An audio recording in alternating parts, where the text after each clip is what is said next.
Well, do you feel like your love life is lacking, or are you bored in the bedroom? It's something that can happen to everyone at some point or another. Dr. Roz is here. She's found 5 ways to help you liven up your libido. Welcome back. Great. It's great to be here. Why not talk about sex on this Monday afternoon? You know, it's a very important topic. We need to address it. We do. There are some core things that need to be done before getting to the bedroom. Okay. And that's making sure that everything's working well. There's no bleeding or pelvic pain. If so, take that to your doctor's office, Sure. not the bedroom. You want to start there. So, That's a very good it up point. in the bedroom. So your first is about taking your time, being present in the moment. Yeah, being present in the moment.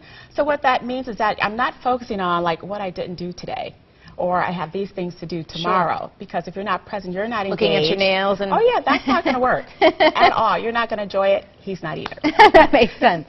What about how should we dress? How do we feel better about our bodies? Yeah, well, you definitely want to be confident in your body, and if you're not, work on that. If it involves working out, whatever it takes, just do whatever it takes so that you enjoy this, right? Because it's all about that for yourself and for your partner. You know, if you're in a mature, healthy relationship, then you want to make it as pleasurable as possible, and those are some of the things that can help.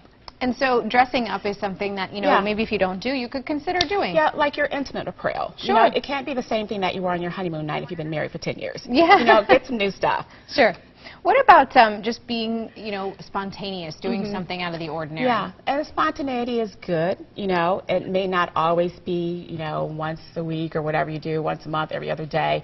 You know, when you're thinking about it, you know, if you're not there with your loved one at the time, you know, send little text messages, and it just builds up that heightened time when you get together that it's even more pleasurable. That makes sense. And talking a little bit about aphrodisiacs, what are some great ones that maybe we don't know about? Yeah, well, spicy foods. Okay. I don't know the exact mechanism of how that works, but it's very well documented in the literature, as well as oysters. And what's the big thing about oysters? The zinc that's in it. Oh. Yeah, that helps with your libido. So can we also take zinc supplements? Would that do something? But why not enjoy oysters instead? Well, I don't like oysters, but hey, maybe people do. That's fun though. Go out for a romantic oyster dinner, maybe have some appetizers, and then do something spontaneous. What about iron, folate, things like that? So again, these are other supplements that can help, and it's all about the core things that your body needs. If you're giving yourself, you know, what it needs, whether it be hormones, where it's adequate minerals and vitamins that help with your sex hormone or your desires, then taking those supplements would be helpful. And vitamin B, you mention? B12. B12 In fact, all the Bs actually really help. Yes. Okay. So we want to make sure. So just to review one more time, take your time and be present, dress up, and take some supplements. Just have a good time. Absolutely. Excellent. Where can we find more on you? Well, there's more information on my website, drrozmd.com. Excellent. Great. Thanks, Dr. Roz. You're welcome.